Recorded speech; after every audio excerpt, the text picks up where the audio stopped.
Happy Friday, Nancy. How are you? Good. Happy Friday, John. Thank you for having me on.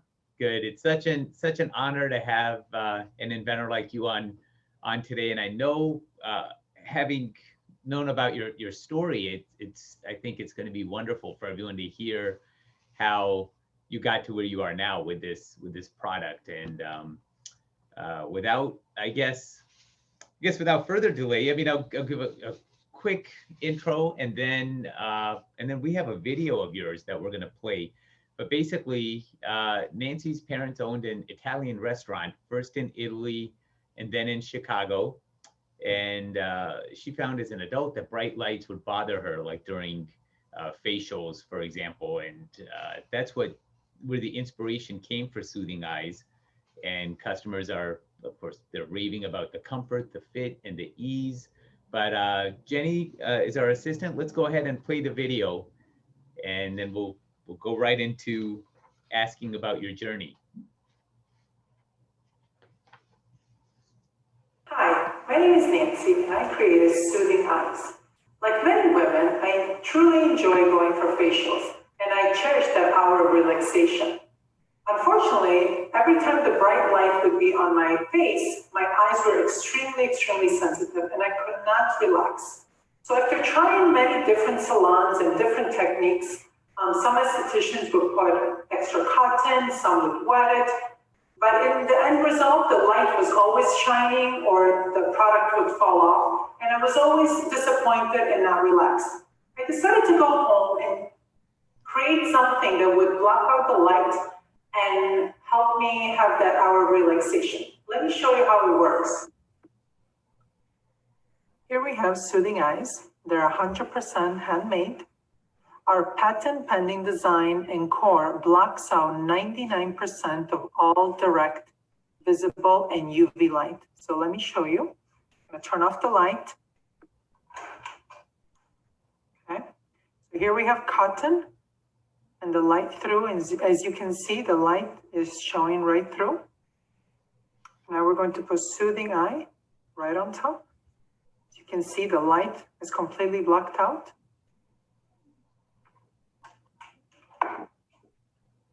Soothing Eyes are also hypoallergenic. They're made of all natural material. They're flexible, so you can bend them. They're shaped to the contour of the human eye. They can be reused, so you can put them in the freezer also for that nice cooling feeling. If you have a migraine or if you just want to have that cooling feeling. So you can see they come in different colors. And if you're a spa, salon, or organization, we can customize with your logo, just like how we have for ours, to reflect your brand. And we want to thank you for helping us bring this product to market. Thank you. Hi, my name is Olivia, and this is my mom, Nancy. She invented Soothing Eyes. Olivia is going to be our model today, okay? What's your favorite color? Pink. Okay, so lay back. So it's just easy. You put the soothing and the eyes on that. It blocks out the light. Do you see any light? No. Do you feel relaxed? Yes. Thank you very much. Yeah, that was terrific. I love how you involve your daughter in the business as well. So it's so funny that having seen that demonstration, it just looked too good to be true. Like you see the light going through the cotton. I have a ring light here, and here's sort of the Soothing Eyes. You can literally put this under my eye, and I could go right up to within like an inch of the ring light and see nothing. So this is really amazing. And the flexible parts there. I haven't tried it in with the freezer, but I think that would, I definitely can see that being soothing. I also was wondering, and you don't talk about that because I don't know if that's something you would encourage, but is warming it at all? Is that done? Do you have customers that that warm it? And I don't know how, whether through hot water or a microwave. Yeah, so we don't recommend heat because it goes on the eyes. So you want to be very eyes are very sensitive. course. So we don't, it is made of the silicone, so at medical grade, it can be heated, but we don't recommend it on the eyes because it's so sensitive and, you don't want to burn them. But yeah, the cooling feeling is nice. So going back, we kind of jumped ahead of ourselves just because when you have like, this is, an amazing product like this, it's really easy to jump ahead and dive into the aspects of the product. But I want to go way back in time to your upbringing and the restaurant business. And because there's a lot of lessons. I mean, it's hard as an inventor to point to like one quality that's the key quality for everything. There's a lot of different, sometimes you wear multiple hats. So tell me about that, how it was growing up in Chicago and then bring us to where the inspiration for this first began. So I was born and raised in Southern Italy, and I've been surrounded by entrepreneurs my whole life. My first 18 years were in the restaurant business with my family. So in Italy, for the first 10 years, we had a restaurant on the beach, and we owned it with my aunts and uncles, with my grandparents, with my cousins. So it was a whole family affair, complete Italian stereotype all together. And each one of us had a job. And, at that time, I really didn't think anything of it. Is when I talk to other people now at my age, and I say, oh, you didn't go sell food? You didn't do this? They're like, no, not at 8, not at 10. So it's really funny because it's just part of life. But if I talk to other people who also had businesses, then they say, oh, yes, I understand. Italy, I learned a lot about teamwork. I learned about the ups and the downs because we worked just 3 months out of the year. So those summer months were the golden months. And those months had to take you through the rest of the year. So we really had to work hard. But I remember just my parents, everybody working together. And everybody, like I said, had a job. And nobody said, oh, I'm going to just go and lay out at the beach and you guys do everything. No, we all had to work. Then when we moved here, I was older and it was just our nucleus family. And again, I got to see more with my parents and, good days and bad. So I saw that the entrepreneur life, it's not what everybody always dreams, like, oh, you're going to be a millionaire and everything is so great. Right.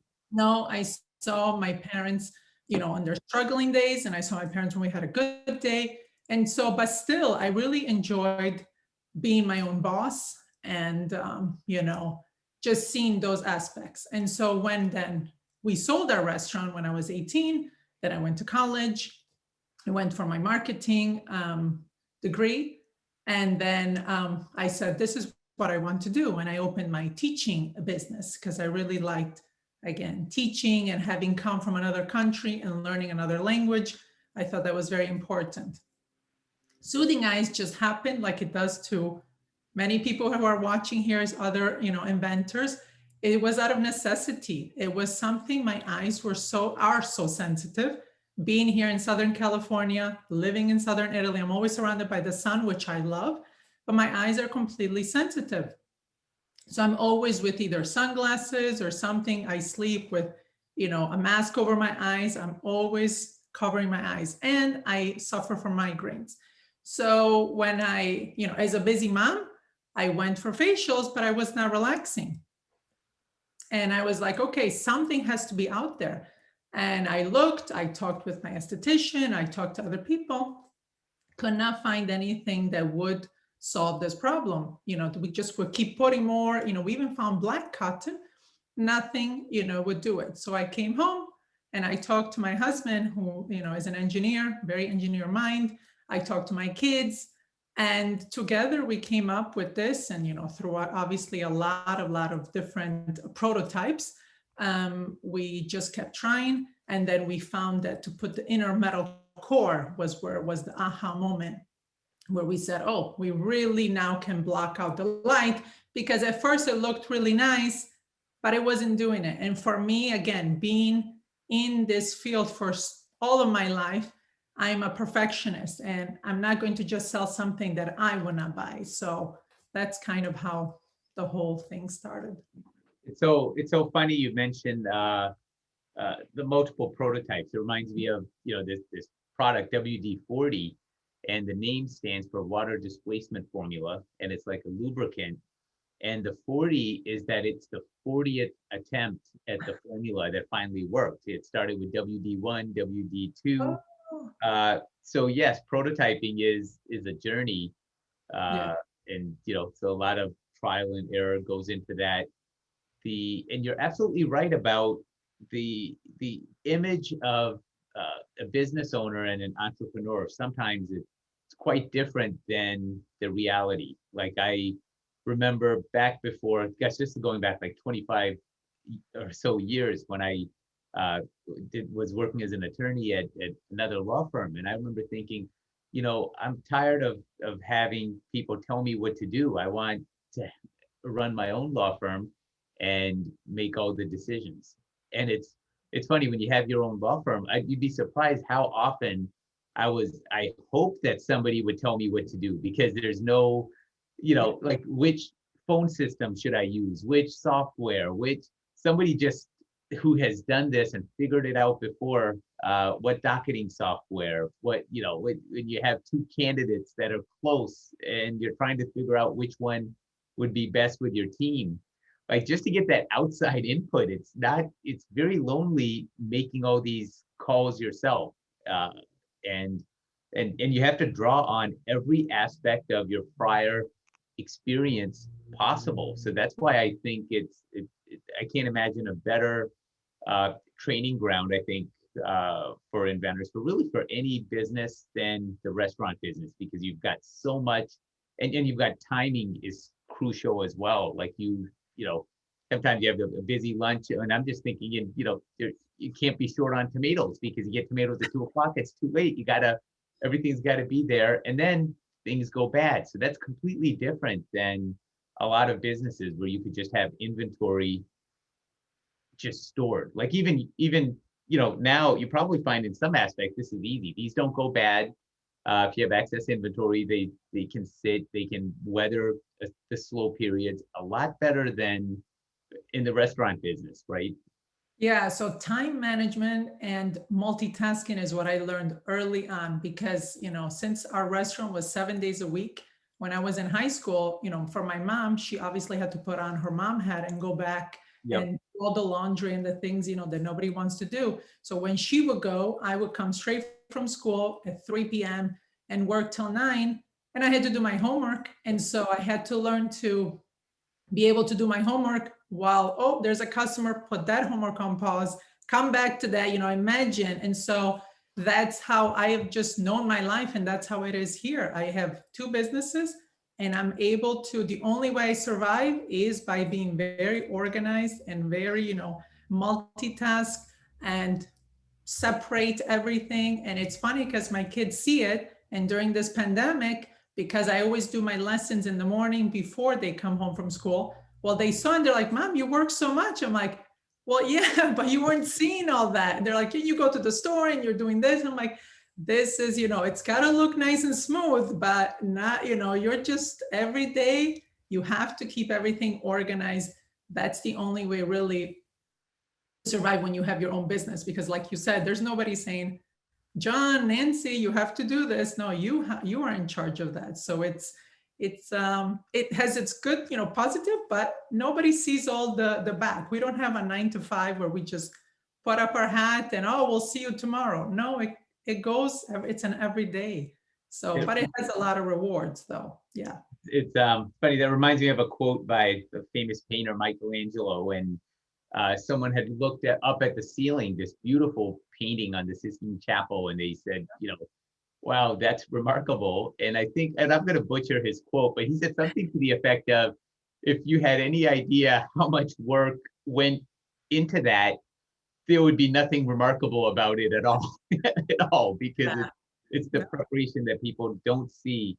What I'd like to turn to now, and this is, sometimes for inventors, it's hard to talk about, but the obstacles, because a lot of our viewers are looking at you now, and it's intimidating to, you have a beautiful product, it's finished, it's got all the packaging done. I'm going to hold this up as here's the labeling, and this is how they to come in the package, but this is not, you're not seeing the, like the WD-40, you're not seeing the WD-1 or the WD-2. So seeing where you are now, it is intimidating until they know that there were a lot of bumps in the journey. And so tell us about some of those financial obstacles, prototyping obstacles, anything that you think, in your view, inventors should be prepared for. Yeah, so I think you're right. This is a good question because it is important for people to know so that they don't give up and they don't, this is why I liked, it's nice that you do these shows, and I like always to come on or to talk to anybody and help, because knowledge is very important. And if we hold on to it, then other people, everybody's confused. So it's really nice to share. So for me, I'm lucky that in our family, somehow we were able to create this on our own.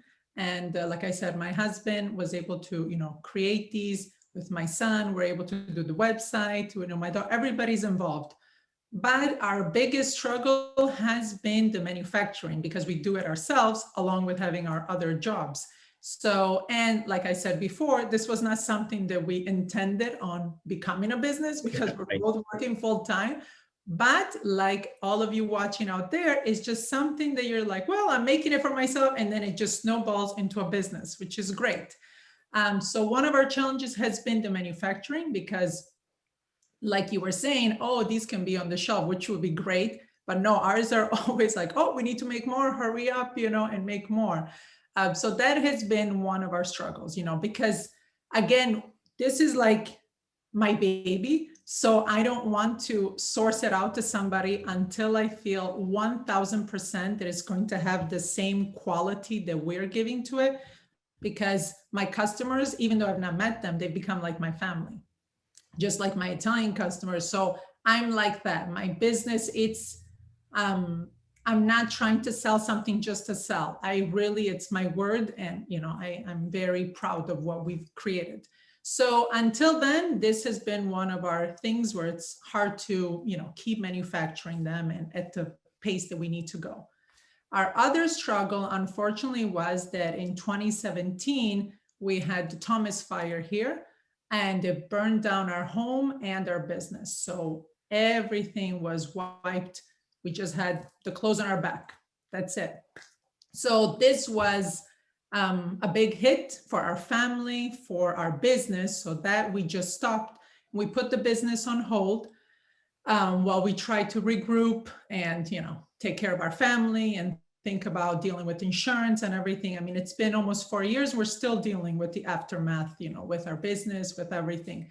So that has been, so we put it on hold. We said, I'm going to pause this because we lost all our molds. We lost all our inventory, everything. But like I said, our customers are like our family. And this is what I mean about how powerful words are, that people just kept coming and calling and emailing us and like, please come back. And I'm like, oh, I am not, in the right state right now. I don't know. Right. And they just kept sending like, please, I can't find anything out there. And so we had a family meeting like, okay, guys, what are we going to do with this? Are we going to continue? Are we not? And, slowly, we started like, okay, let's see, let's recreate. And we did. And then we came back and even stronger. And so it was, again, another learning experience for not only myself, but most importantly now for my kids, because I think of everything I learned through my parents, and I want to do that for my kids. And I'm a big believer that I can talk, but if I don't show it with actions, nobody's going to pick that up, especially, kids and now teenagers. So we came back and, we're picking ourselves up and continuing. And, our Instagram is really nice. Everybody's just posting pictures, and our marketing is really done organically, like through word of mouth, and people are really responding well. And which is another thing that I like, because it's honest marketing. It's not just me posting pictures of myself where, that could be easy and I could be, showing different angles. It's nice when my customers show it, so then I can say, look, this is all reviews and everything. And videos are also, important, because now in this age, you touch it, you can't see it. It's nice to see a video It's the closest to reality. Yeah, and I mean, and I know, for example, like spas and for facials, that's one aspect. But have you found through yourself learning through your customers that they're using it for other purposes that you did not even envision, like other markets? Yeah, so I've used them for migraine, so I know a lot of customers use them for that as well. A lot of people take them to the beach, so they don't have to have the line across the nose. So it's nice. You can put them, and they put them in their cooler, and so they're nice and cold on your eyes, when it's hot. Right. And then also in tanning salon, massages, people do them for naps. Yeah, so people have been very creative and letting me know what they're doing. So it's nice. So, I mean, it's funny. I mentioned it to your product to my wife. My wife is a dentist, Ah, and she, sometimes they have procedures that can take, oh my God, like 2, 3 hours, and you're in this dental chair. Now, in order for the dentist to really see what they're doing, they've got, if you think a ring light is bright, like multiply that by 3 or 4, and you've got that bright light right on them. They can, and again, they do have stuff that you can cover, but it's heavy and it covers the entire face. And who would think that something this tiny and this comfortable that you could put on the eyes and that it would block, like I would say 100%. I don't know. You say 99%. I guess to be safe. It's always in marketing. You're always, like I always see, like when you see a comb that says unbreakable, and you think, oh come on, that can't be unbreakable. Like, so that's never different. 100%. You as a lawyer, so yeah, we can. So we say 99% blocks 99% of light. And I'm looking at it, I'm thinking it's got to be 100%, but that's just to be safe. That's why some products they'll say water resistant when in fact it pretty much is waterproof. But waterproof has a completely different standard. If you say it's waterproof, you don't know. Somebody could take it on a dive and go 100 meters underwater, and then the product fails. So it's not really waterproof. So you have to say water resistant. So that's but yeah, so that's just one field that I'm thinking of where you could expand. But it's nice as an entrepreneur to be in the position of the problem being struggling to meet demand, right? Like all of a sudden you have so many orders. That's a lot of people would envy that. Tell us about how you got there. Like what type of marketing? Is it mostly word of mouth? Was it how did you get the name out and the concept like to be known? Because what your product reminds me of a little bit is, I mean, 3M, for example, the Post-it note in the beginning, they had to give these out for free because people just were used to using tape, a roll of tape and paper, and they didn't realize the huge advantage of having this, slight adhesive, removable adhesive on paper until you get a packet for free. You use it for a couple of weeks, and then you use the last one, and then you're back to using pieces of paper and tape, and then you're like, where was that?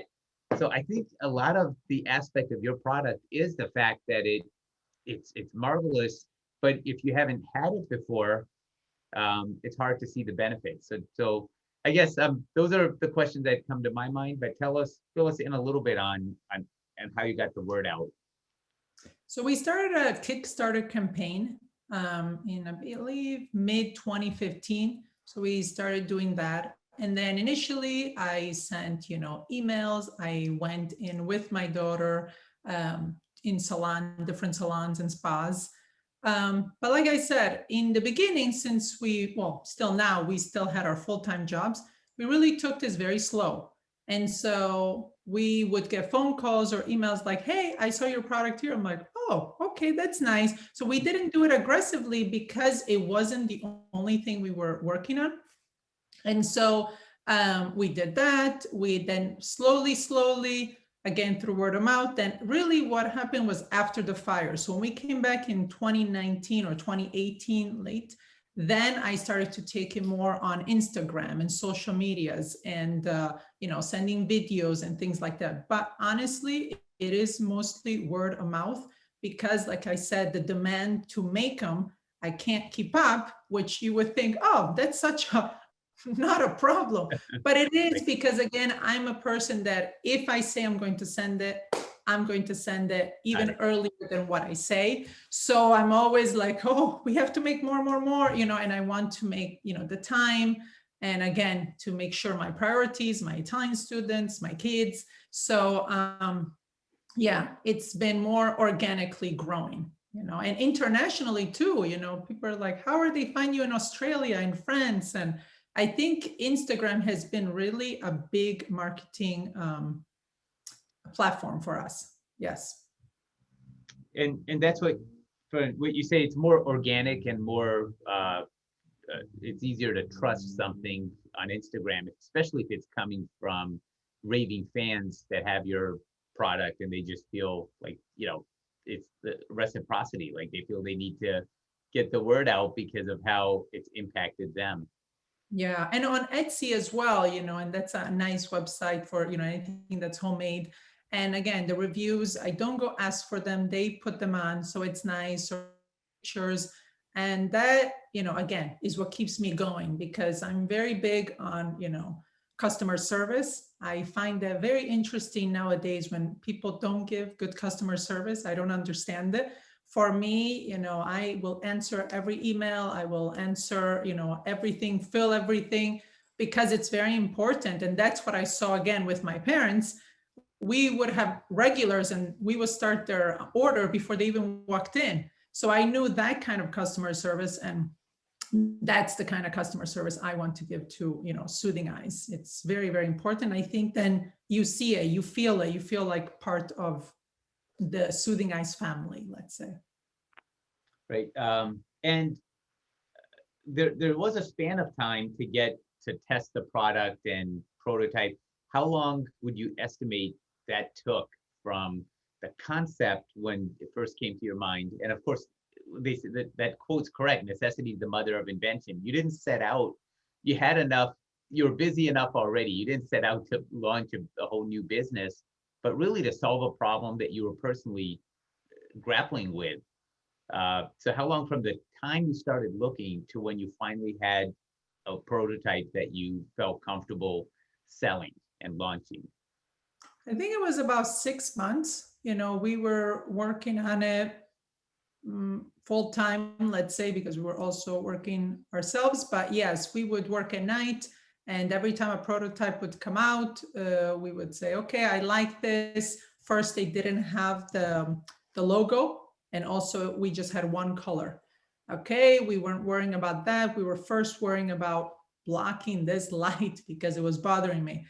And Right. so after we got that inner metal core, then we felt very comfortable. Then we started to look on the, making it more aesthetically beautiful. So then we changed and we have 5 different colors, and we put our logo on it. So now when I look back at pictures of the first prototype, it's kind of funny. I'm like, oh wow, it's a big difference. But honestly, for a business to be successful, we're constantly finding ways to make it better.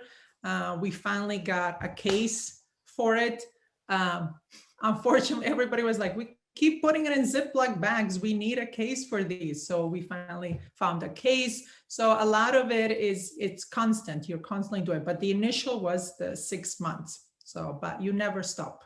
Yeah. So, I mean, and because you have a background in marketing, it's I think, particularly admirable that you focus on the product first, because you find a lot of inventors are really jumping the gun and saying, okay, how can I sell this better? How can I tout the features and the benefits? But you start with, how can I make this better? Because if you make a better product, and that's why a lot of your sales, as you say, are from word of mouth, you're not having to spend nearly as much time or effort on the marketing because you've put that time in. 6 months is, when you're an inventor working on a product, it's a long time. It's very tempting to say, you know what, this is good enough.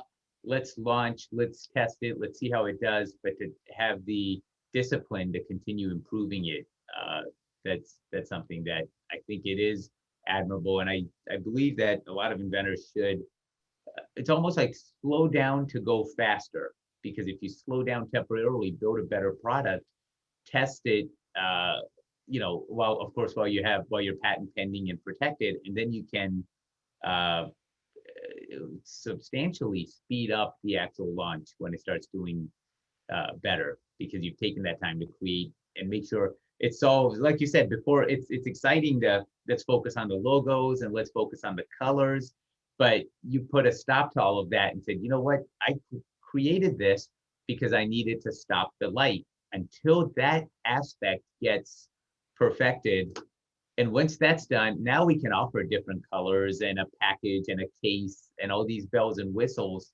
But all of that is for nothing if it's not, doesn't solve the problem you're initially grappling with. So yeah, thank you for that. We have, I always promise, because these days people are kind of zoomed out on Zoom, so we have a hard cutoff. But I wanted to end by asking you for if you had one piece of advice that you could give to aspiring inventors that are at substantially earlier stages than you are now, what would that be? That something, maybe it's something that you wish you knew and you learned the hard way. So I would say to do it because you actually believe in the product. So not to do it, like we were saying, because you want to get rich quick. You have to have a lot of patience. And I just heard a quote the other day while I was hearing a meditating podcast, and she was saying, excuse me, she was saying that, when we put a seed, do we expect it the next day to be a full-grown tree? No, fruitful. So why would we expect that about a product or about an invention? So we need to take our time and slowly, and give a finished and product that you actually believe in, but to know that you're going to have bad days, you're going to have good days. But so I would say to just keep going and to talk to other people. Don't keep it to yourself. The best marketer is yourself. You know your product more than anybody else. So when you give it to somebody else to market it or to do these interviews for you, they're not going to know it. This is your baby. So believe in it 110%. Give it 110%, because people will know if you're just doing it to, make money. But if you're doing it because you really believe and you want to have something out there that you've created that is solving a problem, then you're going to be very successful. Slowly, but you're going to be successful. Yeah, terrific. And you're such an amazing model of that, because just hearing you speak about the product, I mean, it's so clear that this is something you feel passionate about. I can't think of anybody that could be a better spokesperson for Soothing Eyes than you yourself. And I found that in 25 years helping inventors, that's typically the case. There's nobody that is going to push as hard for the product and believe in it as much as the inventor themselves. And it takes that kind of belief because of the obstacles, because of the naysayers, the people that say that, well, why don't you use sunglasses? Or they'll just come up with some reason why there's no need for this. So you've overcome a bunch of that, I'm sure. And I'd love to have you back. We do an annual summit for inventors, and I'll be sending you information on that. Also, for those viewers here, we have a private Facebook group, the Inventors Mastermind. And Jenny, if you want to post a link to that in the chat, if there's any questions anyone has for Nancy, you can post them there, and we'll try to twist her arm to get her to come back for a follow-up. And again, what a great inspiration you are. Thank you so much for joining. Happy Friday, everybody, and enjoy your weekend. Thank you, everybody. Keep inventing.